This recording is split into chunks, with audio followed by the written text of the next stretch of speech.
bem, qual estação que nós estamos? Nem sei se Entramos no mês da primavera. E interessante que eu não sei se vocês vão lembrar, mas quando nós entramos no primeiro dia de primavera, vocês sabem quantos graus estava? Estava 12 graus. Estava muito frio. Estava muito frio e com chuva. E aí nós nos deparamos. E qual que é a realidade? Para um pouquinho. Mudou a estação no calendário, mas parece que nós permanecemos no inverno. Não foi essa a sensação? Não é essa a sensação?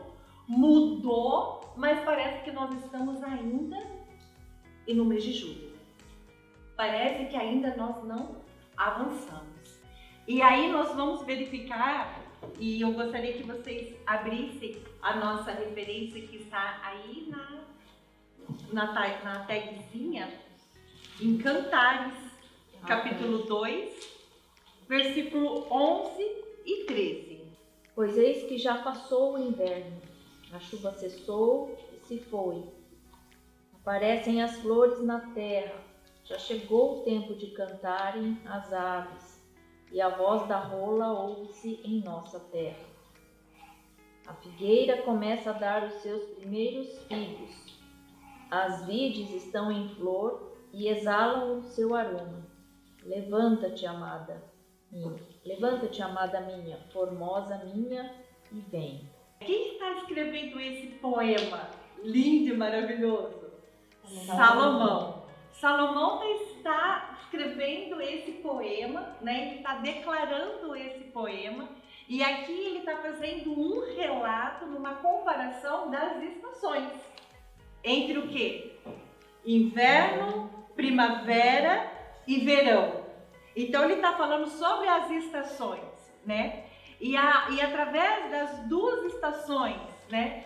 Primavera e inverno e primavera, ele traz essa identificação para mim e para você como as estações da nossa vida. E nós vamos caminhar um pouquinho entendendo sobre as estações.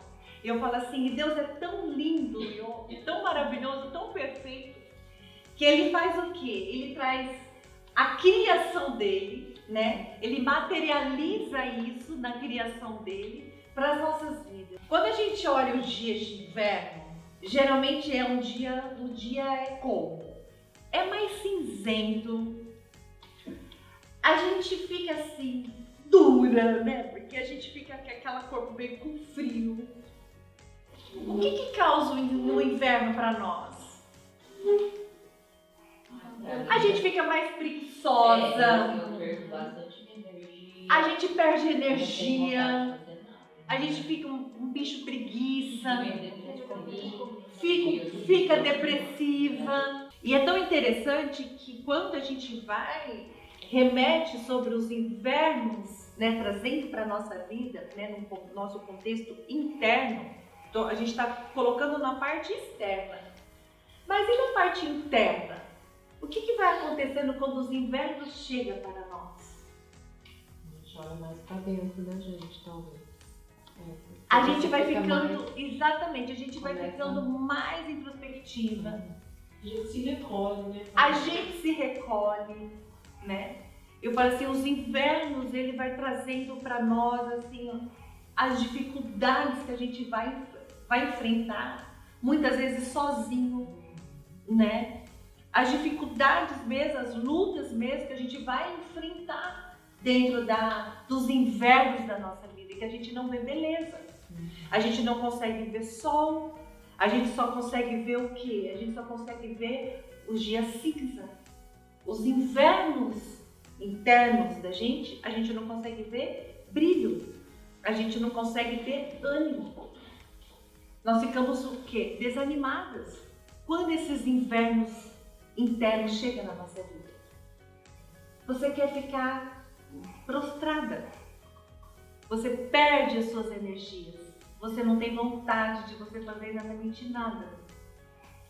Não é assim que vai acontecer nos invernos da nossa vida? E quando o papai liberou essa palavra para mim, segunda-feira, ele falou assim, tem filhas minhas que estão há muito tempo neste inverno, que não conseguem sair dessa estação, não conseguem mais ver brilho, não tem mais ânimo, perdeu as suas energias, não consegue ver brilho de nada, não consegue ver a cor, porque está numa fase de inverno. E nós vamos, papai, ajuda-nos, ó Pai, revela a tua palavra para nós, ó Pai, em nome de Jesus. Então Salomão, ele está nos ensinando que o inverno, ele vai passar. O inverno, ele vai passar.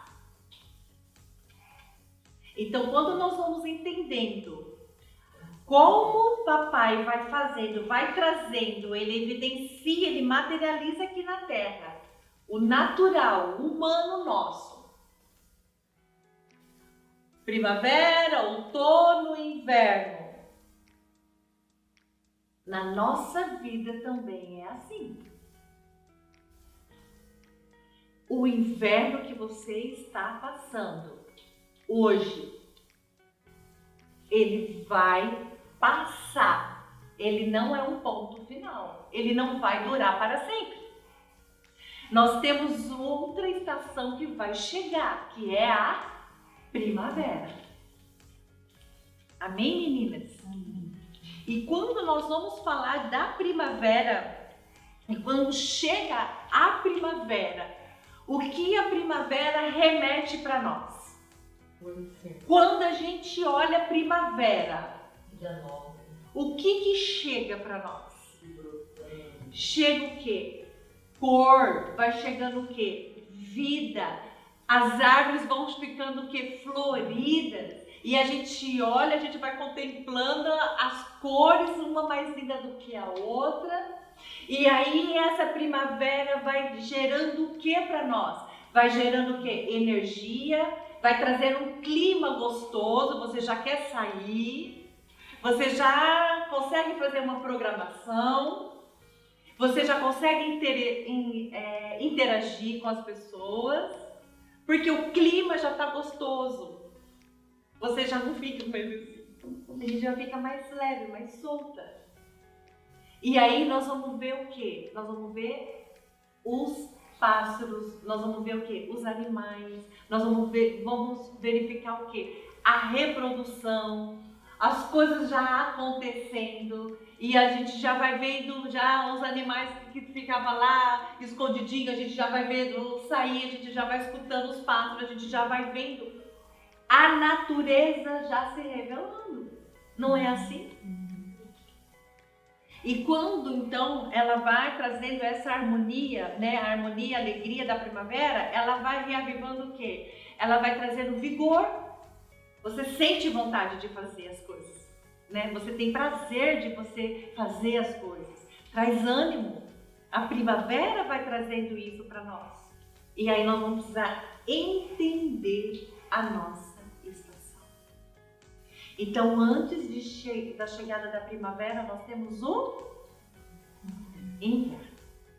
E eu quero trazer aqui hoje duas pessoas que vai trazer como lição para mim e para você.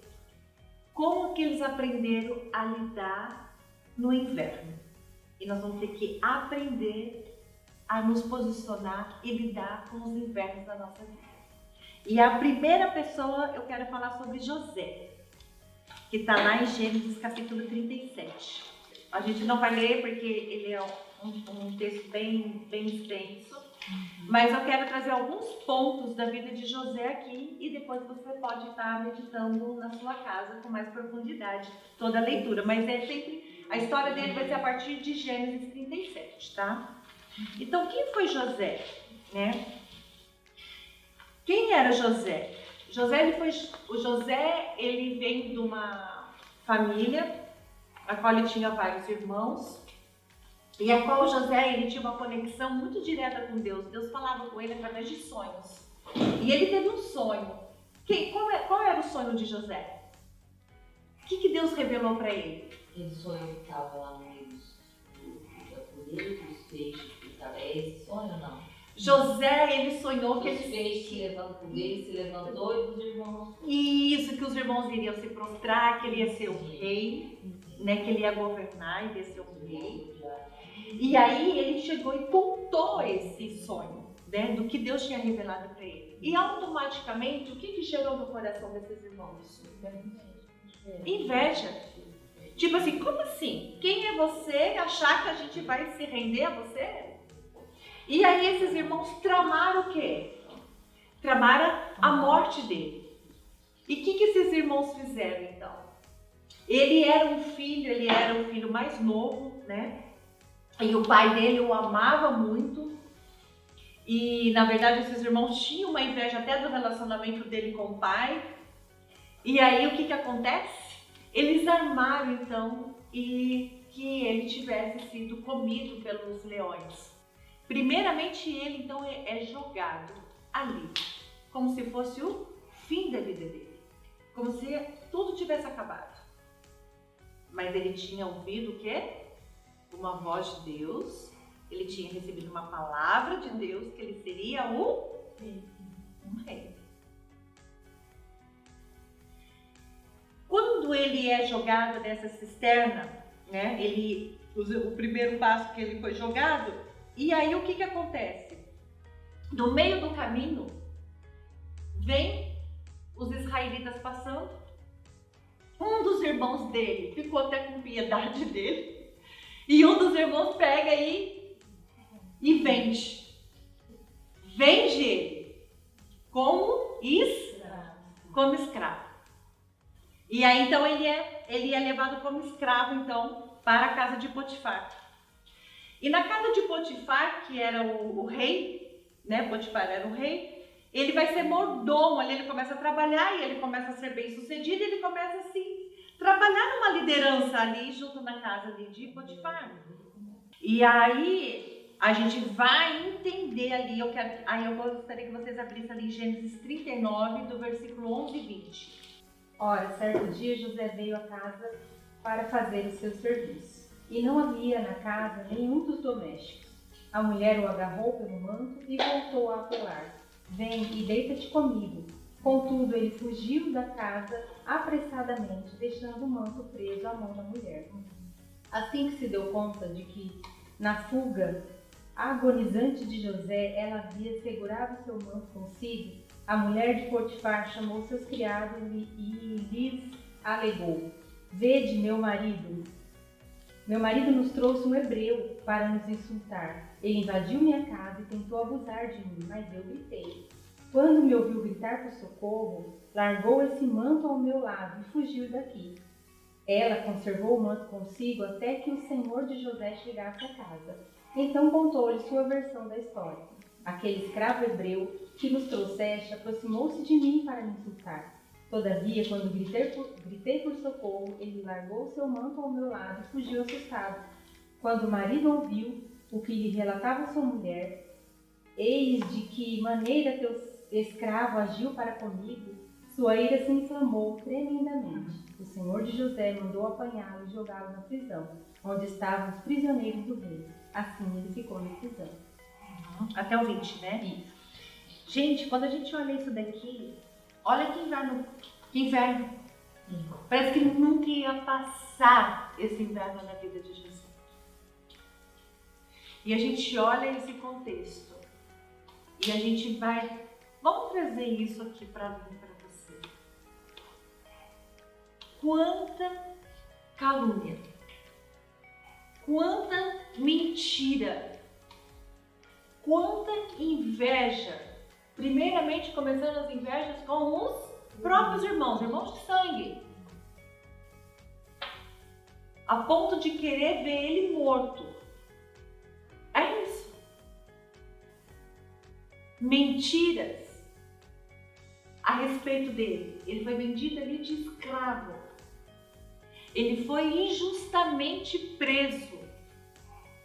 Às vezes, a gente está numa prisão emocional. Às vezes nós não estamos numa prisão física, mas nós estamos numa prisão que nós não estamos conseguindo sair por causa de calúnia, por causa de mentira, por causa de inveja, ou daquilo que falaram, daquilo que acusou injustamente. E aí isso traz o quê? O inverno. Porque uma prisão, o que você faz numa prisão? Nada. Você se move? Você vê sol? Tem brilho? Tem desejo de fazer alguma coisa? Nada. Literalmente nada. Mas uma coisa nós precisamos entender. O inverno, ele vai passar. Porque depois do inverno chega a primavera. O tempo de cantar vai chegar. E aí eu gostaria que você abrisse ali Eclesiastes 3:1. Para tudo há uma ocasião certa, há um tempo certo para cada propósito debaixo do céu. Então como é que é? Repete lá, Priscila. Para tudo há uma ocasião certa, há um tempo certo para cada propósito debaixo do céu. Então, há um propósito certo, determinado por Deus. Certo? Entenda então que tem um processo a percorrer no inverno. Romanos 8:28. Pois sabemos que todas as coisas trabalham juntas para o bem daqueles que amam a Deus, daqueles a quem Ele chamou de acordo com o seu plano. Então todas as coisas vão o quê? Cooperar para o quê? Mas Jean, quando você está no inverno, você consegue ver que está cooperando para o bem? Não. Você acha que José achava que tudo aquela situação estava cooperando para o bem dele? É isso que o pai está falando para mim e para você. Aguenta o inverno, porque o inverno ele vai cooperar para o seu bem. Eu não estou alheio às circunstâncias do inverno, porque eu que estabeleço a estação sobre a sua vida. Então entenda a estação como se permanecer no inverno, como aguentar firme no inverno. E o último, Salmo 30, versículo 5. Porque a sua ira não dura mais que um momento. Em seu favor está a cura.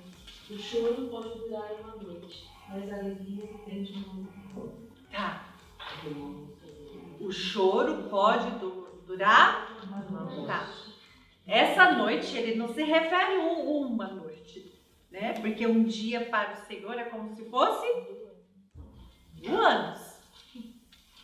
Então nós vamos entender o seguinte, o choro vai acontecer.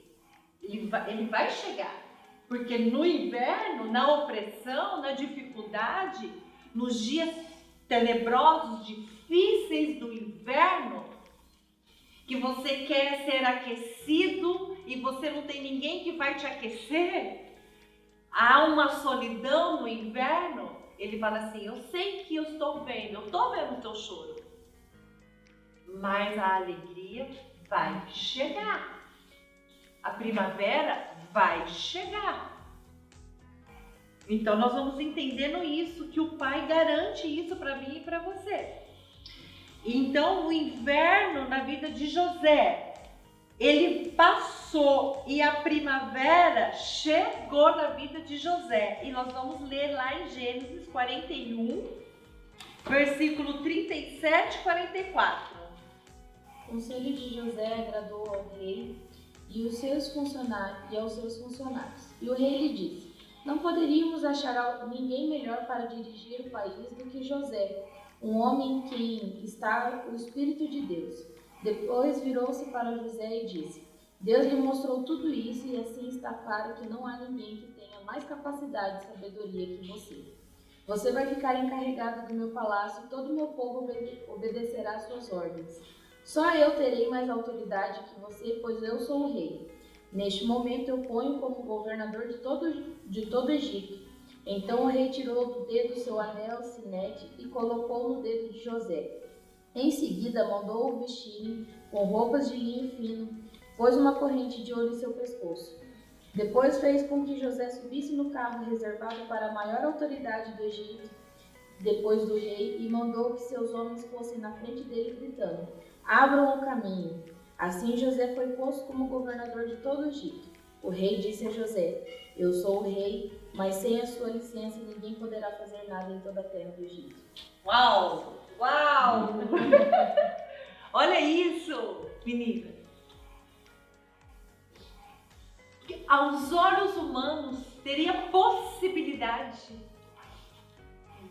de acontecer isso?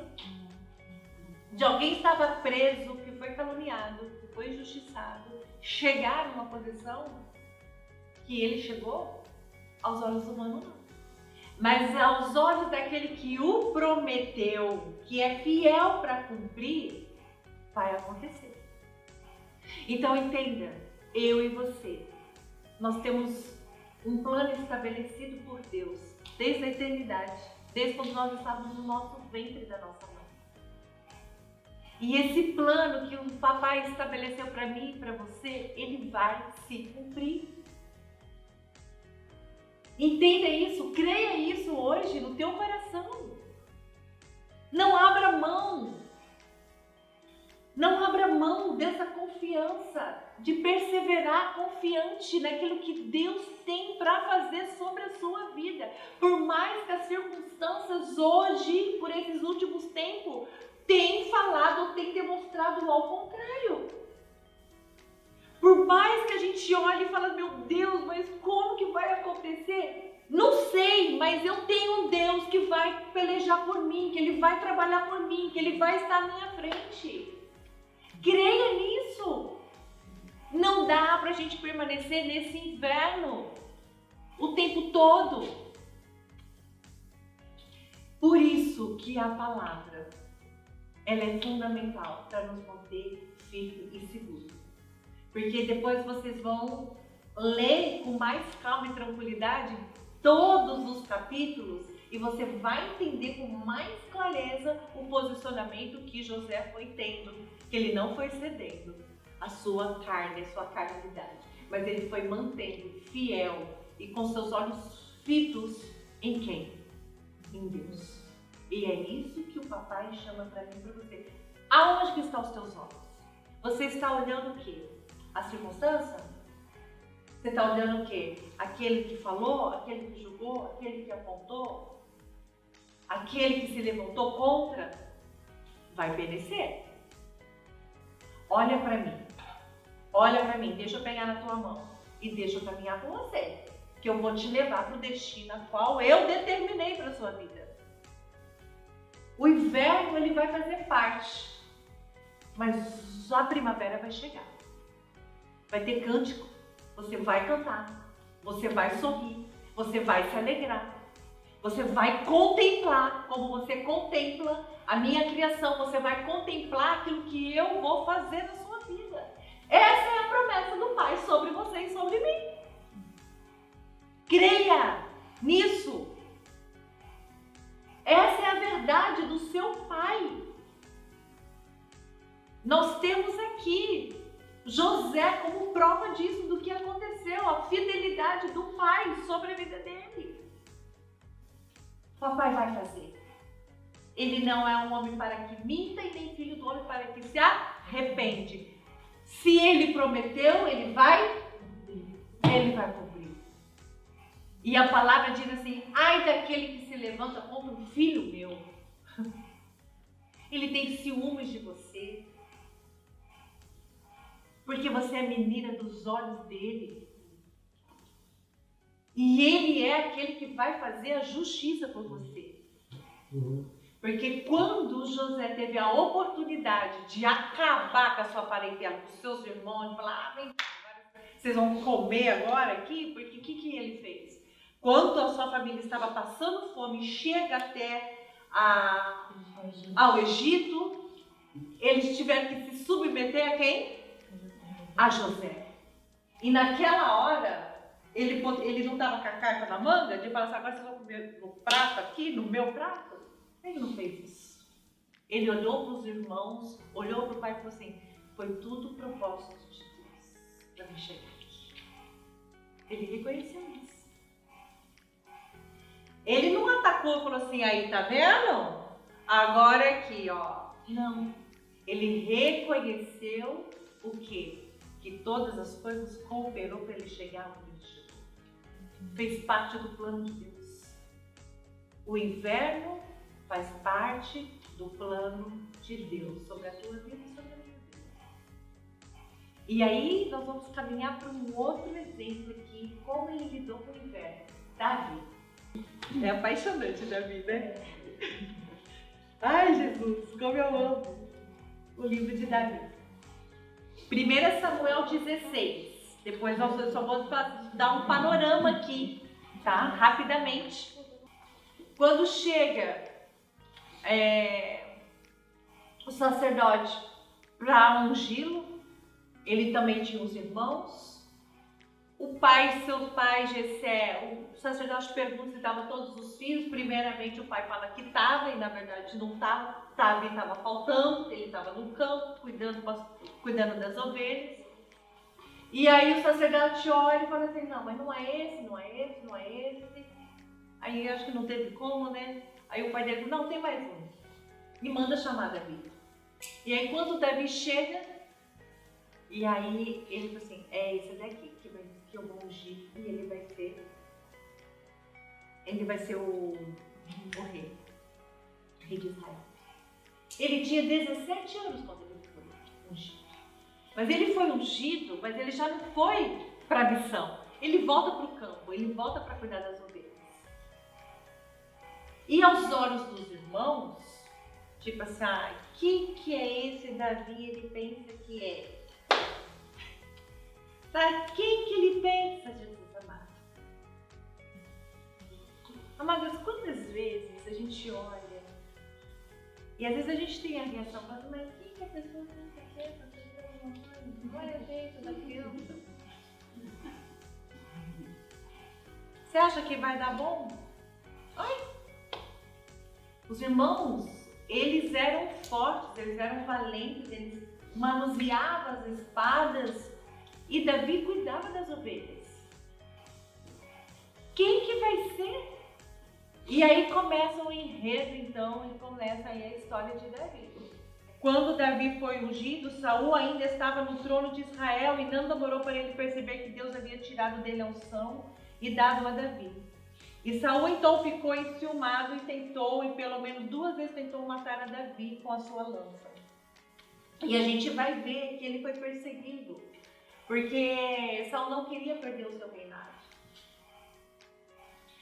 E aí quando Davi, ele vê toda aquela situação, ele dá linha, ele foge. E quando ele foge, até depois eu vou deixar essa referência, que eu gostaria que vocês lessem essa referência aqui, ó, 1 Samuel 26, 20.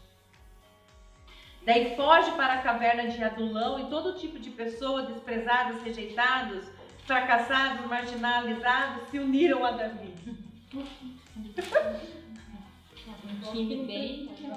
Um time bem daqueles timaços assim, né? O desespero dele era tão grande. E por quase 13 anos Davi foi perseguido por Saul. Não foi 13 dias, foi 13 anos.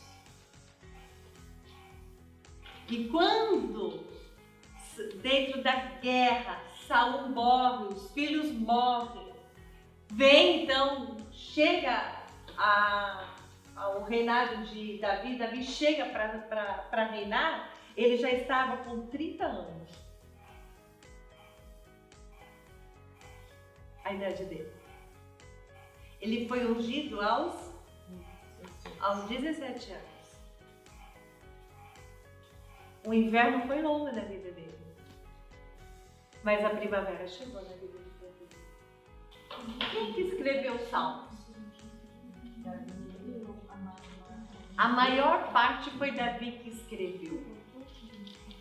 E dentro daquilo que nós vamos ler, daquilo que ele expressa para Deus,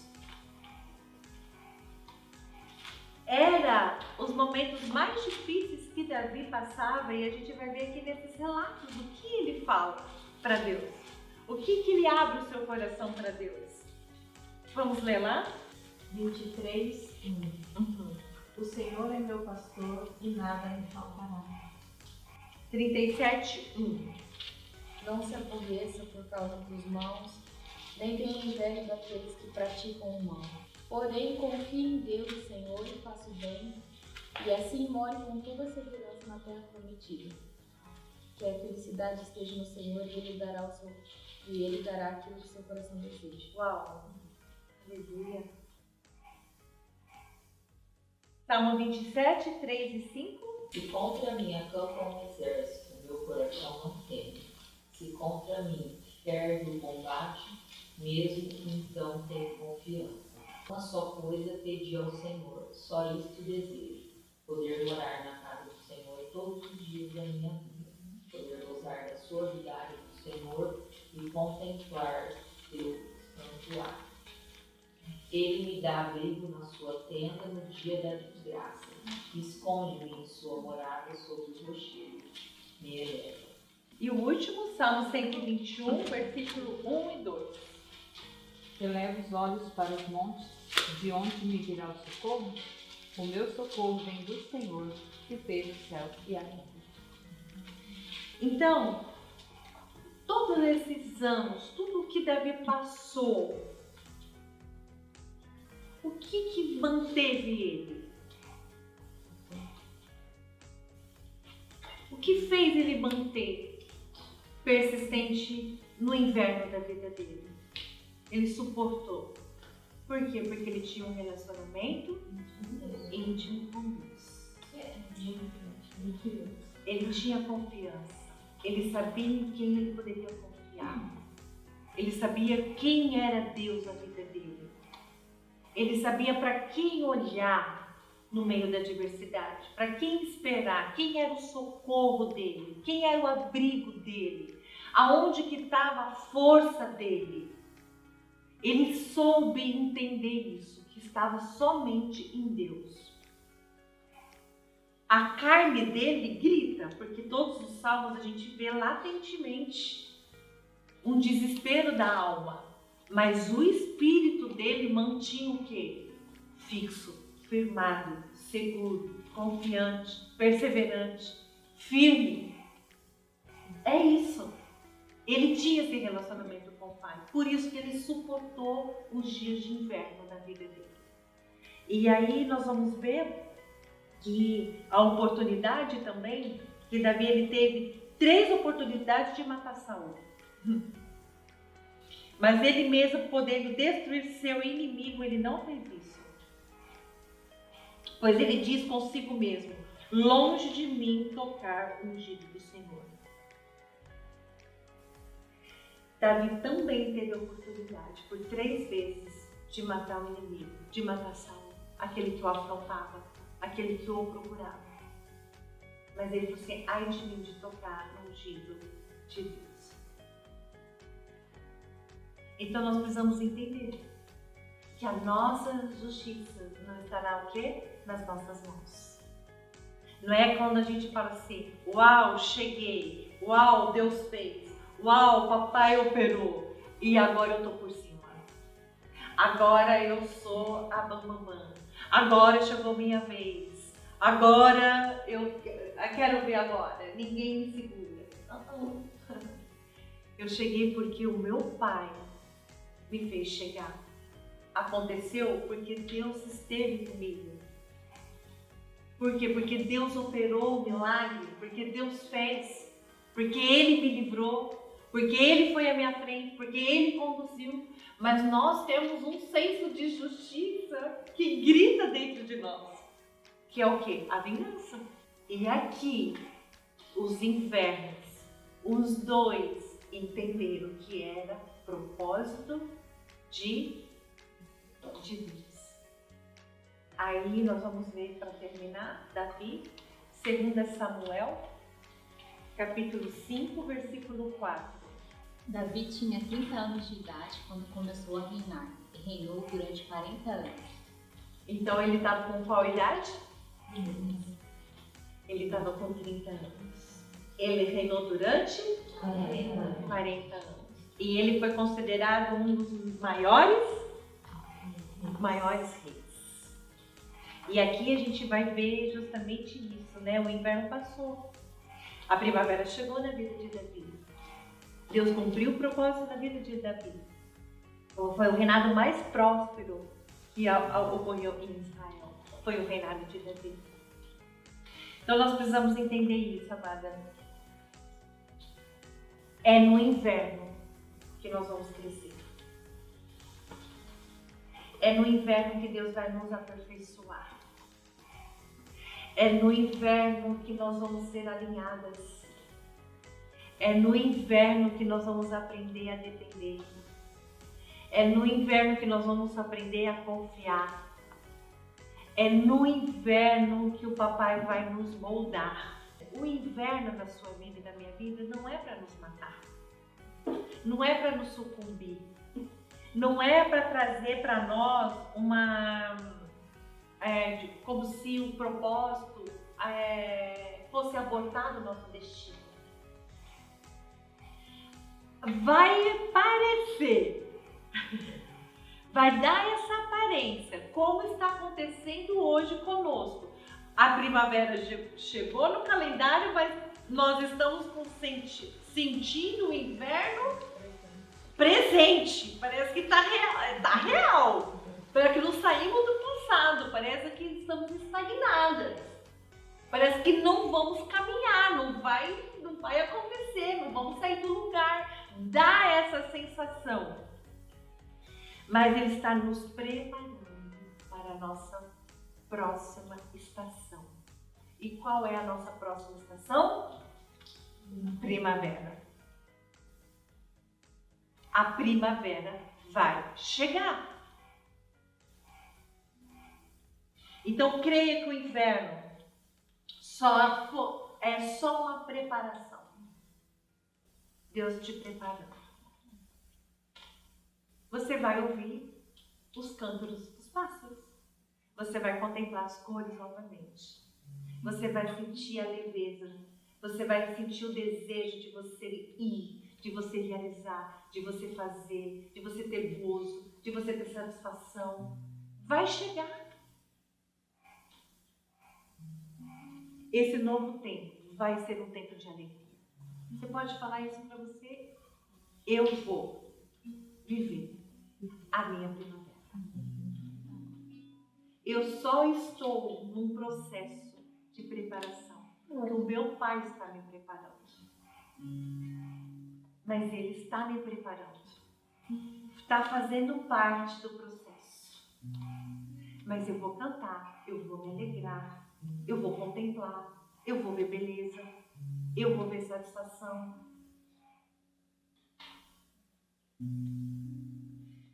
E para nós finalizarmos, eu quero que você grave na tábua do teu coração 3 palavras, que são palavras flechas pontuais para você.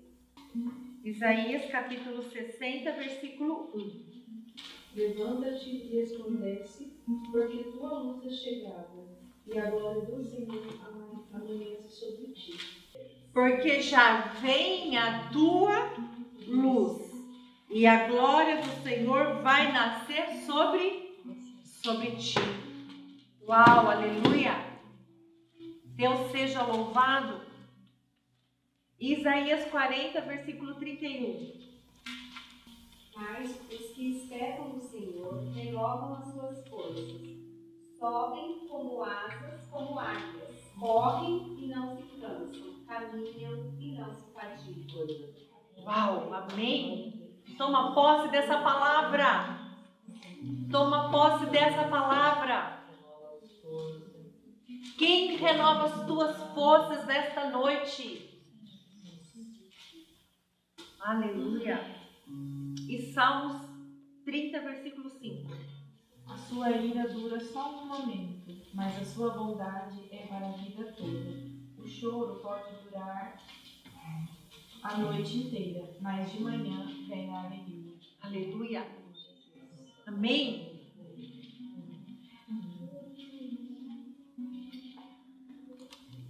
Amados, maior exemplo, a gente falou de José, a gente falou de Davi. A gente pode ver nitidamente o maior exemplo do nosso próprio Jesus. O inverno da sua vida. O tempo que foi de inverno na vida dele. E a gente viu ali o Calvário. Ali. O inverno mais difícil que ele teve que passar. Mas ele teve que passar para um propósito. O propósito dele foi um propósito de vitória, de glória. Uma proposta que trouxe redenção, que trouxe vitória. Próprio Jesus.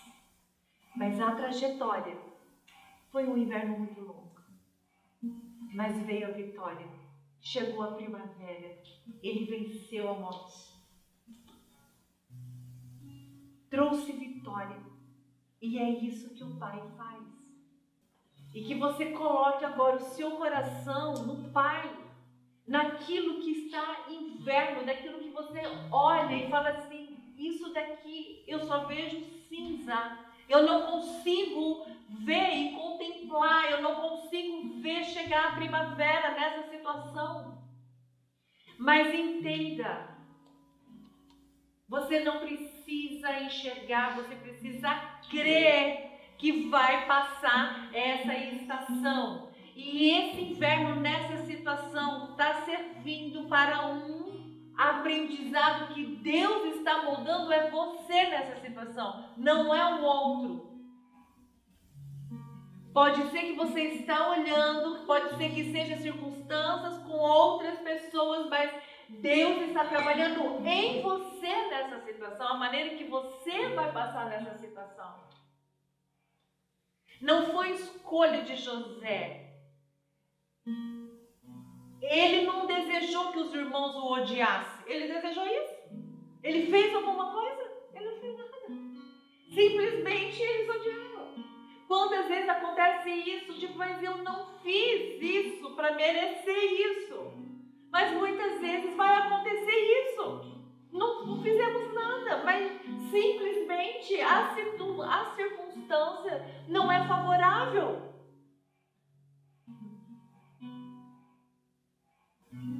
Quantas vezes somos injustiçadas ou caluniadas por situações que nós não cometemos ou que cometemos? Entenda, papai falou hoje sobre quem faz justiça. É Ele. Quem justifica a sua vida é Ele. Não será nas nossas forças, será Ele lutando, porque é Ele que peleja. A palavra dele para mim e para você é: filha, enquanto você dorme, eu sou aquele que está trabalhando no seu favor. Pai, obrigado, Pai, pela tua presença, Espírito Santo de Deus. Obrigado, Pai, por tudo que o Senhor lhe entregou e liberou, Pai, na tua mesa, Pai. A tua palavra é um sustento para as tuas filhas, para mim, Pai. Eu tomo posse dessa palavra, Pai. Essa palavra que traz renovo, que traz força, Pai, para mim caminhar, ó Pai, nesses dias, Senhor, Deus de inverno, Pai. Mas eu sei que as minhas irmãs creiam e sabem que este inverno vai passar. E nós vamos contemplar e nós vamos nos alegrar, ó Pai. Em nome de Jesus, assim nós oramos e te agradecemos por tudo que o Senhor liberou hoje, Pai, nesta mesa. Em nome de Jesus. Amém. Amém, minhas amadas? Amém. Eita, Jesus lindo!